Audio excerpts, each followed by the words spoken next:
আসসালামু আলাইকুম। আমি বরাবরই আমার প্রত্যেকটা ভিডিওতে বলি, মধ্যপ্রাচ্য থেকে অনেক ভাই আমার নিউজ শোনেন।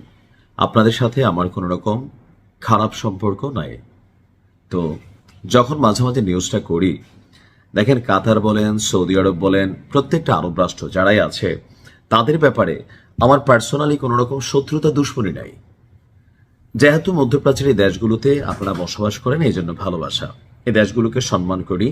আর সৌদিতে আল্লাহ রসুলের রওজা মোবারক আছে বা কাবা ঘর আছে, এই রাষ্ট্রটার প্রতি, এই দুইটা স্টেটের প্রতি ভালোবাসা আলাদা। কিন্তু বিশ্বব্যাপী আমাদের যে রাষ্ট্রগুলো আছে, ইসলামিক রাষ্ট্রগুলো, এদের যে অবস্থান, এদের যে তেলবাজি, এদের যেই মানে একটা ইসলামিক রাষ্ট্রের বিরুদ্ধে আরেকটা ইসলামিক রাষ্ট্র পশ্চিমাদের সাথে হাত মিলিয়ে যে ধরনের অ্যাক্টিভিটিস গুলো করে, এগুলোর কারণে কিন্তু খারাপ লাগে। কাতার ভালো একটা দেশ হয়তোবা, কিন্তু আপনি দেখেন এই যুদ্ধে কাতারের অবস্থান কি, বা তলে তলে ইরানের বিপরীতে কাতারের অবস্থান কি। এরা নিজেরা পশ্চিমাদেরকে ডাইকায় না, এদের দেশে পশ্চিমাদের ঘাঁটি বানাইতে দেয়। এমনকি মধ্যপ্রাচ্যে ইরানকে যতবার ইসরায়েল ঠুকছে বা মার্কিন যুক্তরাষ্ট্র ভূমিকা রাখছে, প্রত্যেকবারই এই রাষ্ট্রগুলো এখানে গুটিবাজি করে, অন্য কোনো সমস্যা নাই। তো যখন এদের বিরুদ্ধে ইরান কোনো জয় পায়, ফতেহ পায়, আমার ভালো লাগে।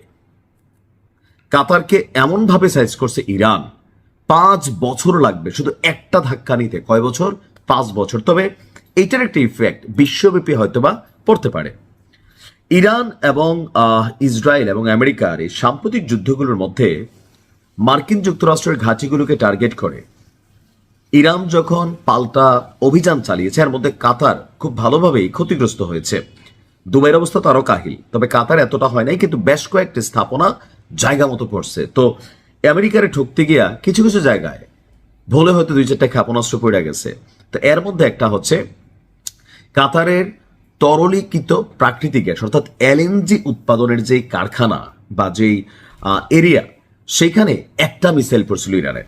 আর এতেই 17% কাতারের টোটাল এলএনজি উৎপাদনের 17% সক্ষমতা কমে গেছে, যা পুরোপুরি পুনরুদ্ধারে, অর্থাৎ কাতার যেই লেভেলে এলএনজি উৎপাদন করত বা ধরেন এটাকে রপ্তানি করত, তো সেই জায়গায় ফিরে যেতে 3 থেকে 5 বছর সময় লাগবে বলে জানিয়েছে কাতার এনার্জির প্রধান নির্বাহী যিনি আছেন সাদ আল কাবি।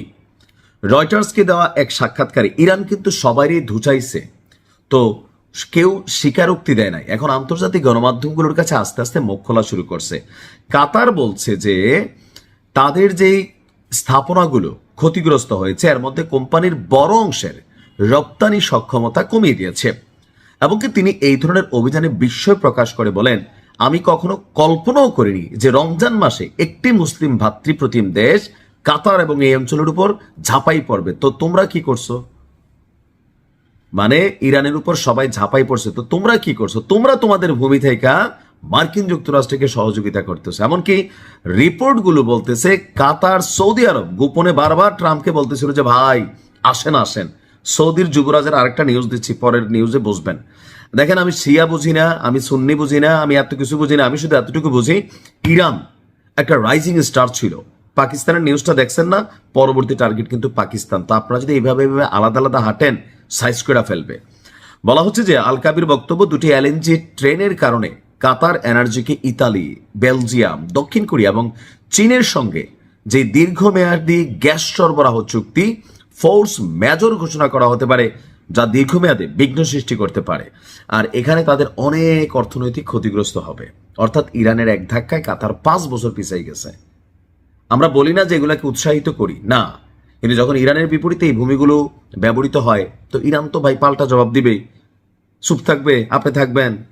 ফেসবুকে একটা ভিডিও আপনার বিপরীতে গেলে তো 5টা গালি দেন, আর ইরানের হাতে মেশিন আছে, মারবেই। তবে আমরা মনে করি কাতার যদি ভালো হয়ে যায়, ইরানের উচিত কাতারকে ছেড়ে দেওয়া। ভালো থাকুন। আসসালামু আলাইকুম।